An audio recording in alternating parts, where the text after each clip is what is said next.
찌라시님, 네네. 한중경제연구소장으로서 사드 핵심 장비의 성주골프장 기습배치 어떻게 보실까 궁금했습니다. 사실은 이제 저희 방송은 사드와 연관해서 예, 그 성주 주민들과 밀접한 연결성을 갖고 있습니다. 예, 어제 새벽 3시에 긴급 SNS가 떴는데요. 음, 마을회관 주변에 엄청난 병력의 경찰이 풀려가지고 음, 주민들을 고립시키고 있다라는 그 SOS 메시지를 받았는데 예, 그 메시지를 받고 1시간쯤 후에 전격적으로 도로를 통제한 상황에서 사드 장비들이 전부 진입이 된 것 같습니다. 사드가 그러면은 배치가 완료됐다고 봐야 하지 않겠습니까? 이제 뭐 성주 주민들 또 원불교 교도들이 마지막 저지선이었는데 이 저지선을 뚫고 지나가 버렸으니 말이죠. 네, 원래 국방부의 입장은 환경평가를 마친 이후에 나머지 장비들을 반입하겠다고 했었습니다. 그리고 이제 원래 우리나라에 들어왔던 사드 장비들은 대부분 3월 말로 해서 예, 우리나라에 들어와 있었는데 그동안 치누크 헬기를 통해 가지고 공중으로 이송할 수 있는 장비들은 대부분 다 보냈어요. 예, 이번에 보낸 장비는 그 실제 엑스밴드 레이더 보면은 이제 컨테이너에 실린 기와집 지붕처럼 생겼습니다. 마른 목골로. 예, 이 엑스밴드 레이더가 어제 새벽에 강제로 진입이 된 것이죠. 그래서 실제 발사대는 이제 트럭에 실려 있는 상황이니까 발사대하고 엑스밴드 레이더 그리고 각종 통제 장치들이 다 들어갔기 때문에 예, 실제 쏠 수 있는 포탄을 제외한 나머지 장비들은 현장에 자리를 잡았다고 보는 게 맞을 것 같습니다. 예, 이번에 국방부는 사실상 그 환경평가를 완전히 무시하고 먼저 사드 장비들을 배치했고요. 환경영향평가는 나중에 받겠다고 했지만 이 약속을 지킬지도 알 수가 없습니다. 조만간 그 시운전을 시도를 하겠다고 얘기를 하는데요. 이렇게 되면 아무런 예고나 어떤 안전장치 없이 청주 시민들을 그대로 사드 배치 위험에 이제 노출시키는 격이 되는 거거든요. 예, 그리고 이제 군사보호지역으로까지 지정을 해서 주변 500m 이내에 모든 주민들이 이제 소거되게 되는, 통제가 되게 되는 상황을 지금 만들고 있습니다. 이와 관련해서는 성도 주민들을 비롯해서 많은 시민단체들이 이 불법으로 예, 자행된 이번 사드 배치에 대해서 규탄을 하고 있습니다만, 현재 이게 정치적인 논리에 의해서 혹시나 다음 정권에서 사드에 대한 어떤 배치의 변화 상황을 혹시 예비해서 미리 알박기를 한 것이다라고 말할 수 있겠네요. 총평에서는. 예, 알겠습니다. 알박기. 다음 정부가 이제 아무래도 정권 교체가 이루어질 가능성도 높고 그렇다면은 박근혜 정부에서 약속했던 사드 배치 이것이 이제 지켜질 가능성은 약해지고 그러니 어떻게든 정권 바뀌기 전에 밀어붙여서 대못을 받겠다는 뜻 같습니다만은 가만히 있자. 그러면은 이건 뭐 중국으로서는 이미 상황은 종료됐다라고 볼 수도 있겠네요. 지금 이제 또 하나 주목해 봐야 될 부분이 미국 외교부의 태도인데요. 예, 예. 지난번 이제 부통령 관련한 외교 담당자가 차기 정권의 사드 배치에 대한 정권을 의논하겠다라는 발표가 있었습니다만 예. 그 후에 트럼프가 사드는 강제로라도 배치를 시키겠다라는 또 의견을 다시 내놨어요. 예. 아마 그와 관계돼서 지금의 이런 강행 배치가 이루어지지 않았나 싶고 예. 또 사드 배치에 관련해서 그 사드 배치 제작사에서 기존에 있는 사드를 성능 개선을 하겠다라고 예. 이제 얘기를 한 거거든요. 음. 그래서 그 성능 개선에 대한 얘기가 기존에 있는 사드 레이더는 고출력 방사선을 배출을 하는데 이게 인체에 유해하다라는 부분을 또 적시를 했어요. 예. 그렇기 때문에 우리 정부가 사드는 안전하다는 논리에 반해서 제작사 스스로가 인체 위험성을 지금 지적을 한 것이거든요. 예. 그래서 이 부분에 대한 또 후폭풍이나 반발을 생각해서 더 강행 조치를 한 것은 아닌가 싶은 생각이 듭니다. 지금 있는 사드 레이더의 그 성능 개선 안전성에 대한 부분도 있습니다만 두 번째는 이제 성능을 탐지거리를 50% 이상 향상시키겠다라고 하는 조항을 담고 있거든요. 예, 예. 현재 사드 미사일이 이제 전방 모드가 있고 종말 모드가 있습니다. 이게 무슨 얘기냐면 앞으로 보고 탐지하는 것과 하늘을 향해서 그 유도탄이 날아오는 것을 감지하는 두 가지 모드가 있는데 예. 전방 모드로는 약 3,000km 정도, 그리고 종말 모드로는 약 600km 정도를 탐지할 수 있다고 합니다. 예. 물론 우리나라에서는 전방 모드를 사용하지 않고 종말 모드만 운영하겠다고 얘기하는데 예. 그것은 뭐 미국 측의 일방적인 얘기일 뿐 뭐 별로 믿을 수 있는 약속이 아니지 않습니까? 예. 예. 그런데 이 상태에서 50% 이상 거리가 늘어나게 된다 그러면 탐지 거리가 4,000km에 달하는 레이더망을 미국이 가지게 되는 것이기 때문에 중국의 반발은 더욱 심해질 것으로 그렇게 예상이 됩니다. 글쎄요. 그동안 중국이 계속 한국에 대해서 경제적 보복을 감행해 왔고요. 앞으로 또 어떤 보복이 예상될까요?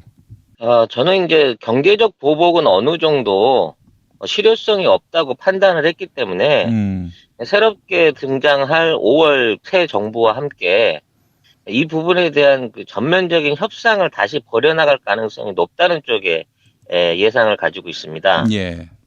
왜냐하면 기존에 해왔던 뭐 관광객에 대한 통제라든지 수출입 물품에 대한 통제를 해봤으나 상당한 그 민간 피해에도 불구하고 우리 정부가 별다른 반응을 내놓지 않았기 때문에 더 이상 경제 제재 쪽으로는 한계가 있을 것으로 생각을 하고요. 예.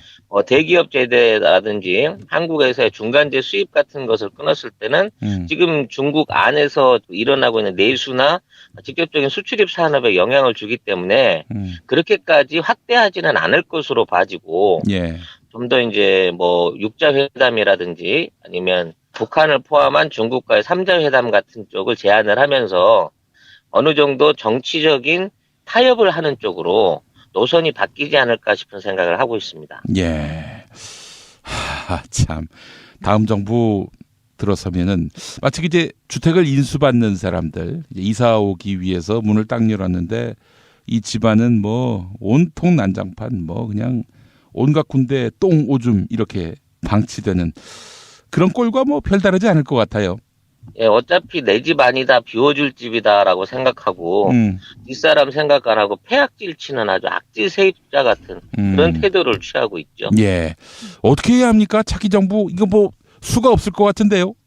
지금 이제 미국 정부는 레이더를 일단 들여는 놨으나 꼴을 들여오지 않는 지금 입장을 봐서는 그 실제적인 레이더 가동은 시험 상태에서 그칠 것이고 그들이 약속했던 새로운 버전의 레이더가 나올 때까지는 공식 배치를 선언하지 않을 것으로 생각이 됩니다. 그러니까 레이더는 있으나 아직 이거는 완성된 상태가 아니고 차후에 좀 더 발전된 업그레이드된 레이더로 교체를 하고 난 다음에 정상 가동을 시작하겠다 이런 얘기가 가능한 거거든요. 예. 근데 새로운 레이더 버전 2의 출시 시점이 최소 2020년에서 2022년 정도 될 것으로 보이고요.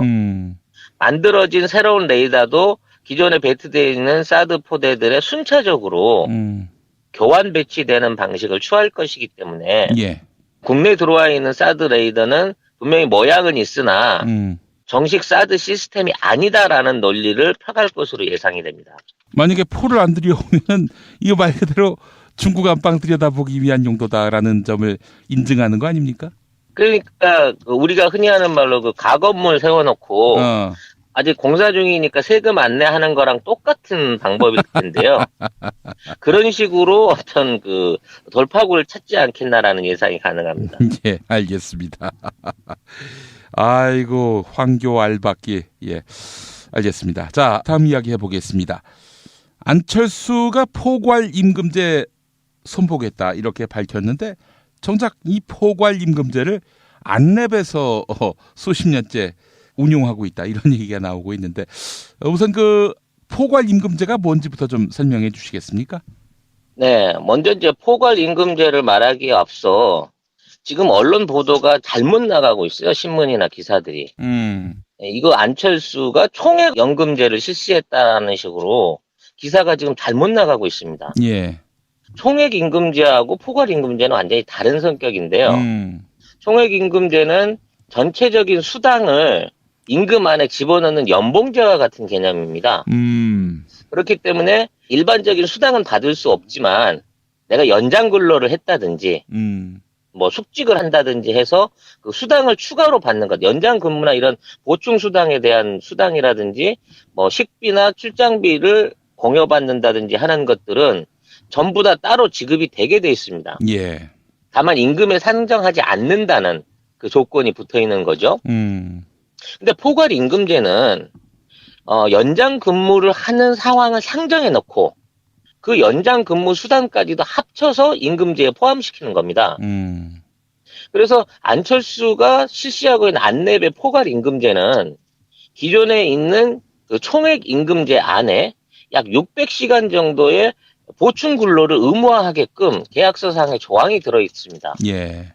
그러니까 공짜로 600시간 일을 시켜도 임금은 더 요구하지 않는다는 조항이 들어 있는 것이죠. 예.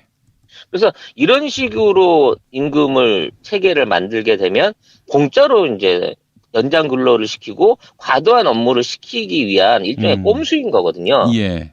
총액임금 자체도 사실 이건 평등권과 뭐 단체교섭권 침해라 그래서 위헌 소지가 있다고 얘기가 나오고 있지만 이 포괄임금제를 지금 실시하고 있는 것은 노무사들이나 노동 전문가들이 봤을 때 이건 완벽한 임금 착취 형태라고 지금 얘기를 하고 있는 겁니다. 예. 현재 600시간의 그 연장 근로를 표기한 올해 그 계약서가 밝혀져 있는데 안철수 후보의 안내비 얼마나 많은 기간 동안 이런 포괄 임금제로 직원들을 착취해 왔는지는 아직 정확하게 밝혀지지가 않고 있습니다. 알겠습니다. 일반적으로 외국계 회사보다는 굉장히 임금이 낮은 현격하게 낮은 최저 수준을 유지하고 있다고 얘기를 하고 있죠. 제가 안철수 후보라면은 솔직하게 이야기를 하자면 사실 저임금의 고강도 노동 이건 IT 업계 전반의 문화다. 왜 나만 갖고 그러냐 이럴 것 같아요. 네, 그런 얘기도 했었고요. 예. 본인이 경영에 참여하지 않은 지가 뭐 10년 가까이 됐다. 뭐 이런 식의 얘기를 하고 있는데요. 안철수 후보가 2012년에 동그라미 재단을 통해서 자기 보유 주식 중에 약 100만 주 가까이를 재단에다 넘기고 예. 그리고 실제적으로 경영 은퇴를 선언했지만 보유하고 있는 주식 지분이 28%입니다. 거의 30% 가까운 지분을 갖고 있고 또 그 동그라미 재단 안에 있는 100만 주의 주식도 사실상 안철수 개인에게 영향력이 있다고 봐야 되는 수준이거든요. 예. 그래서 본인이 뭐 회사 비품을 갖다 썼던 직원들을 데려다 허드렛 일을 시켰던 그런 경영 관계가 아니라고 치겠습니다. 예. 그건 우리 약간 봉건적인 기업 세태 안에서는 얼마든지 있었던 일이니까요. 예. 근데 아직도 안철수는 안내입을 통해 가지고 최다 주주로서 최고로 많은 배당을 찾아가고 있다는 겁니다. 예. 2012년 당시에 안철수 후보가 은퇴를 선언할 당시만 하더라도 안내배 그 주식 배당률, 그러니까 주주 배당률이 20% 초반이었습니다. 근데 현재는 41%까지 지난해에 올라갔거든요.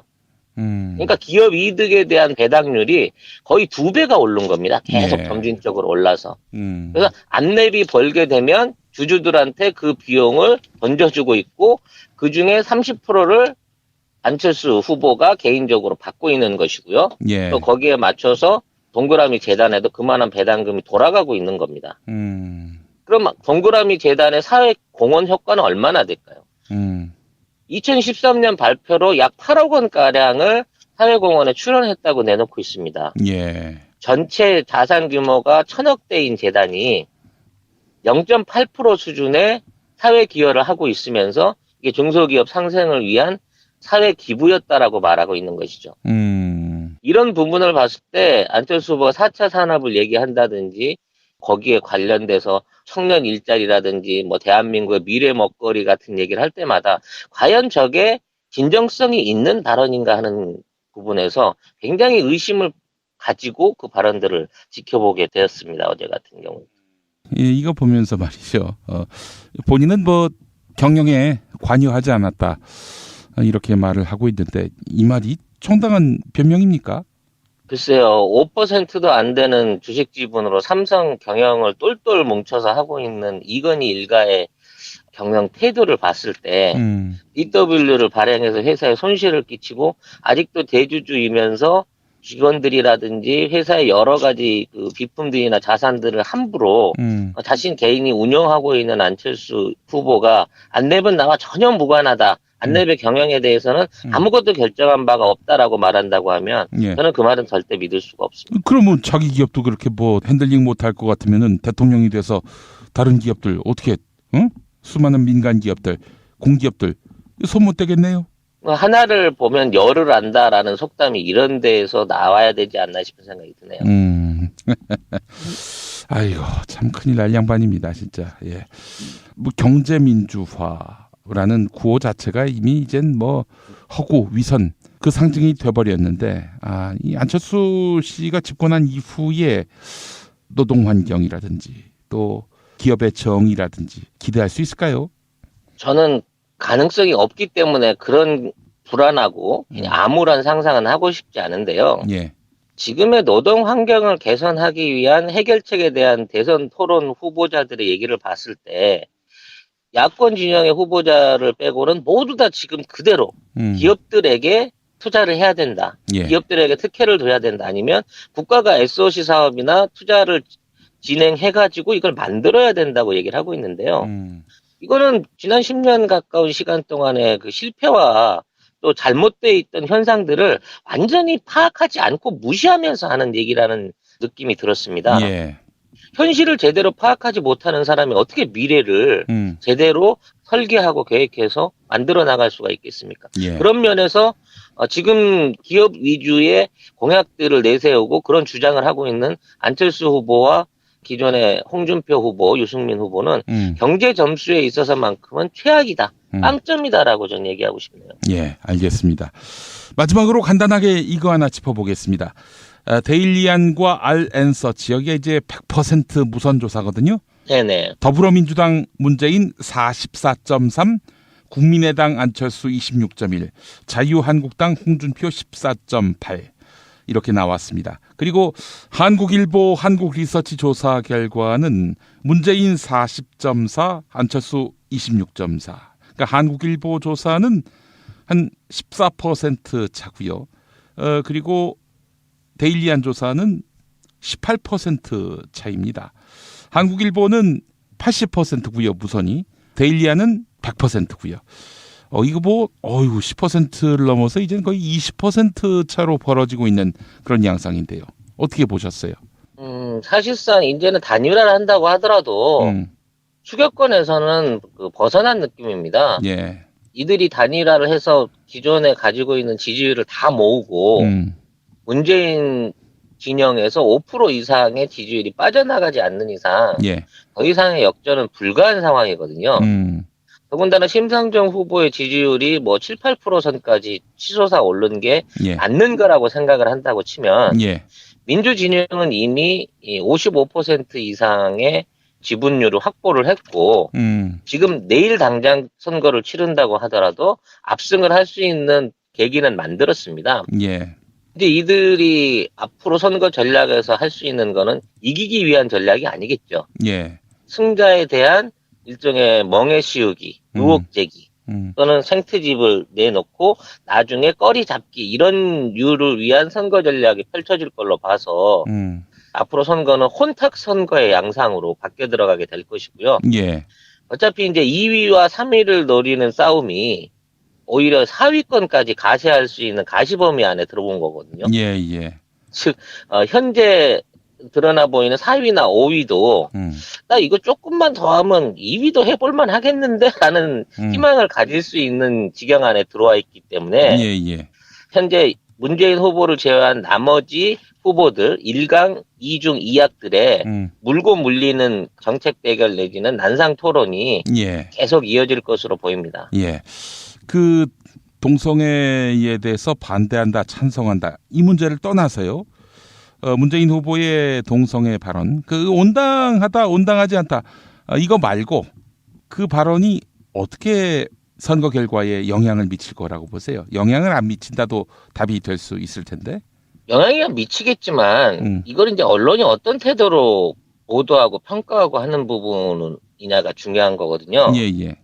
사실 이 동성애 논란은 홍준표 후보의 전형적인 공안검사식 질문에서 네. 꼬투리가 잡아서 만들어진 겁니다. 예. 군대 동성애 이거 때문에 국방력이 약화되는데 이게 군대 안에서 동성애 반대해요 안 해요? 라고 얘기를 꺼낸 거고 군대 내에서 동성애는 반대지요 라고 얘기를 하자마자 그러면 동성애 반대네 라는 식으로 이제 이거를 논리를 확장시켜가지고 말꼬리를 잡은 거거든요. 아유, 정말 혐오스러운 논리 전개입니다. 그래서 분명히 이제 문재인 후보가 다시 저는 동성혼에 반대하는 거고 예.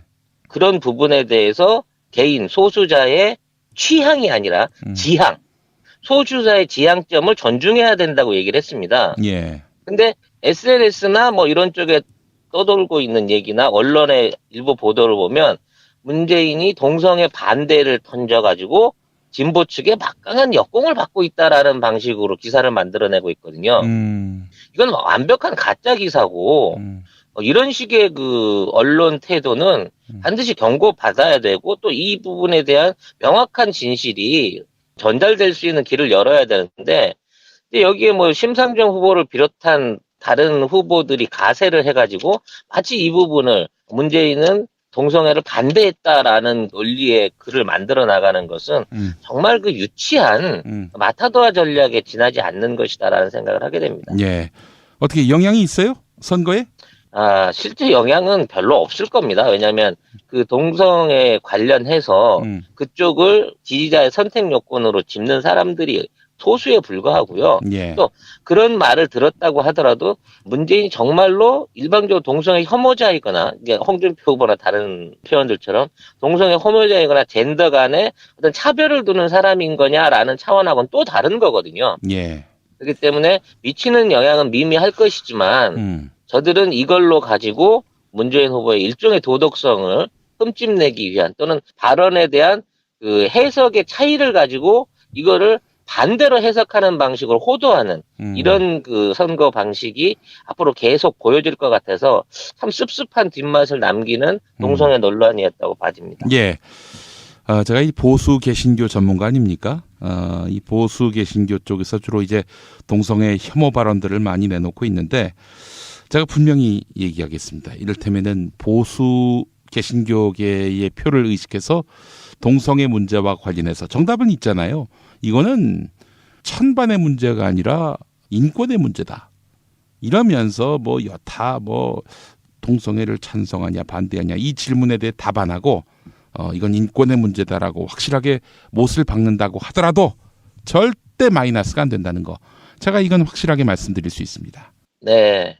전문가의 그 명확한 판단 감사드리고요. 이 얘기를 많이 전파가 될 수 있었으면 좋겠네요. 예, 이 보수 수구 개신교 세력들, 뭐 모든 개신교를 말하는 게 아니라 보수 수구 개신교 세력들, 이 혐오를 부추겨 가지고 기독교계의 어떤 정치적 위상을 유지하려는 자들은요, 젖도 아닙니다. 제가 이 점은 확실하게 말씀드립니다. 젖도 아니에요. 편집 안 하고 나가시는 거죠? 이런 젖도 표현. 아니라는 표현만큼 이렇게 명확한 표현이 어디 있어요? 젖도 아닙니다. 예, 그 신경 안 써도 됩니다. 앞으로 저도 발언의 강도를 좀 더 높일 수 있는 계기를 삼도록 하겠습니다. 예, 알겠습니다. 자, 찌라시님 오늘 말씀 잘 들었습니다. 네, 감사합니다. 예, 청주 시민들을 그대로 사드 배치 위험에 이제 노출시키는 격이 되는 거거든요. 예, 그리고 이제 군사 보호 지역으로까지 지정을 해서 주변 500m 이내에 모든 주민들이 이제 소거되게 되는 통제가 되게 되는 상황을 지금 만들고 있습니다. 이와 관련해서는 뭐 성도 주민들을 비롯해서 많은 시민단체들이 이 불법으로 예, 자행된 이번 사드 배치에 대해서 규탄을 하고 있습니다만 현재 이게 정치적인 논리에 의해서 혹시나 다음 정권에서 사드에 대한 어떤 배치의 변화 상황을 혹시 예비해서 미리 알박기를 한 것이다라고 말할 수 있겠네요. 총평에서는. 예, 알겠습니다. 알박기. 다음 정부가 이제 아무래도 정권 교체가 이루어질 가능성도 높고 그렇다면은 박근혜 정부에서 약속했던 사드 배치 이것이 이제 지켜질 가능성은 약해지고 그러니 어떻게든 정권 바뀌기 전에 밀어붙여서 대못을 받겠다는 뜻 같습니다만은 가만히 있자. 그러면은 이건 뭐 중국으로서는 들어왔던 사드 장비들은 대부분 3월 말로 해서 예. 우리나라에 들어와 있었는데 그동안 치누크 헬기를 통해 가지고 공중으로 이송할 수 있는 장비들은 대부분 다 보냈어요. 예. 이번에 보낸 장비는 그 실제 엑스밴드 레이더 보면은 이제 컨테이너에 실린 그 기와집 지붕처럼 생겼습니다. 마른 목골로. 예. 이 엑스밴드 레이더가 어제 새벽에 강제로 진입이 된 것이죠. 그래서 실제 발사대는 이제 트럭에 실려 있는 상황이니까 발사대하고 엑스밴드 레이더 그리고 각종 통제 장치들이 다 들어갔기 때문에 예. 실제 쏠 수 있는 포탄을 제외한 나머지 장비들은 현장에 자리를 잡았다고 보는 게 맞을 것 같습니다. 예.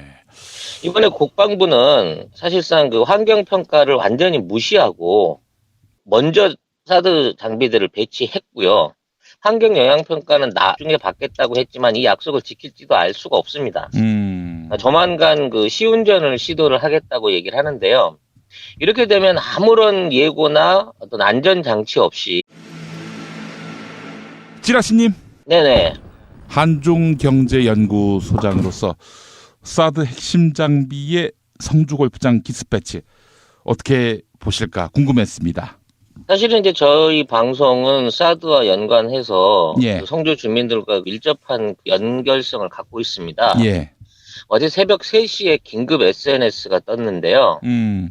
마을회관 주변에 엄청난 병력의 경찰이 풀려가지고 주민들을 고립시키고 있다라는 그 SOS 메시지를 받았는데 예. 그 메시지를 받고 1시간쯤 후에 전격적으로 도로를 통제한 상황에서 사드 장비들이 전부 진입이 된 것 같습니다. 사드가 그러면은 배치가 완료됐다고 봐야 하지 않겠습니까? 이제 뭐 성주 주민들 또 원불교 교도들이 마지막 저지선이었는데 이 저지선을 뚫고 지나가 버렸으니 말이죠. 네, 그 원래 국방부의 입장은 환경 평가를 마친 이후에 나머지 장비들을 반입하겠다고 했었습니다. 그리고 이제 원래 우리나라에 특정 조치를 한 것은 아닌가 싶은 생각이 듭니다. 지금 있는 사드 레이더의 그 성능 개선 안전성에 대한 부분도 있습니다만 두 번째는 이제 성능을 탐지거리를 50% 이상 향상시키겠다라고 하는 조항을 담고 있거든요. 예, 예. 현재 사드 미사일이 이제 전방 모드가 있고 종말 모드가 있습니다. 이게 무슨 얘기냐면 앞으로 보고 탐지하는 것과 하늘을 향해서 그 유도탄이 날아오는 것을 감지하는 두 가지 모드가 있는데 예. 전방 모드로는 약 3,000km 정도 그리고 종말 모드로는 약 600km 정도를 탐지할 수 있다고 합니다. 예. 물론 우리나라에서는 전방 모드를 사용하지 않고 종말 모드만 운영하겠다고 얘기하는데 예. 그것은 뭐 미국 측의 일방적인 얘기일 뿐 뭐 별로 믿을 수 있는 약속이 아니지 않습니까? 예, 예. 그런데 이 상태에서 50% 이상 거리가 늘어나게 된다 그러면 탐지 거리가 4,000km에 달하는 레이더망을 미국이 가지게 되는 것이기 때문에 중국의 반발은 더욱 심해질 것으로 그렇게 예상이 됩니다. 글쎄요. 그동안 중국 이미 뭐 상황은 종료됐다라고 볼 수도 있겠네요. 지금 이제 또 하나 주목해 봐야 될 부분이 미국 외교부의 태도인데요. 예, 예. 지난번 이제 부통령 관련해 외교 담당자가 차기 정권의 사드 배치에 대한 정권을 의논하겠다라는 발표가 있었습니다만 예. 그 후에 트럼프가 사드는 강제로라도 배치를 시키겠다라는 또 의견을 다시 내놨어요. 예.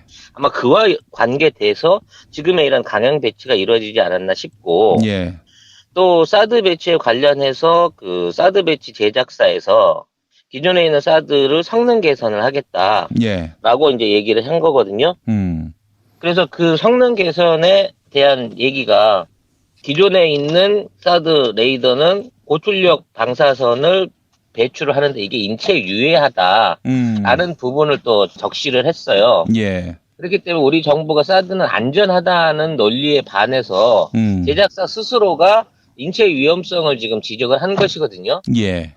그래서 이 부분에 대한 또 후폭풍이나 반발을 생각해서 더 강해